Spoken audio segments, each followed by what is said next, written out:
మరి ఈ రోజున తెనాలిలో జరిగిన గీతాంజలి సూసైడ్ అటెంప్ట్ చాలా బాధ అనిపించింది. ఎందువల్లంటే 4 రోజుల క్రితం ఎంతో ఆనందంగా ఇళ్ల పట్టా తీసుకున్న గీతాంజలి ఈ రోజు మన మధ్య లేకపోవడం నిజంగా చాలా బాధ అనిపిస్తుంది.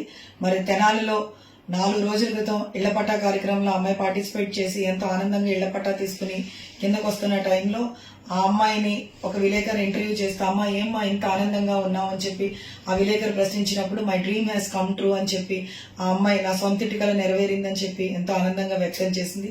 ఇళ్ల పట్ట గీతాంజలి నా పేరున వచ్చిందని చెప్పి ఆ అమ్మాయి నిజంగా ఆ అమ్మాయి కళల్లో ఆనందం ఇంత అంతా కూడా కాదు. తర్వాత విలేకరి ఈ ప్రభుత్వం నీకు ఏ లబ్ధి చేసిందమ్మా అంటే ఈ జగనన్న ప్రభుత్వంలో నేను అన్ని రకాలుగా లబ్ధి పొందాను. అదే విధంగా మా మామయ్య గారికి పెన్షన్ వచ్చింది, మా అత్తయ్య గారికి చేయూత వచ్చింది, అదే విధంగా మా పిల్లలకు కూడా అమ్మఒడి డబ్బులు వస్తే నేను అది ఫిక్స్డ్ డిపాజిట్ వేసుకున్నాను. ఈ ప్రభుత్వంలో నేను చాలా ఆనందంగా ఉన్నామని చెప్పి విలేకరికి సమాధానం వచ్చింది.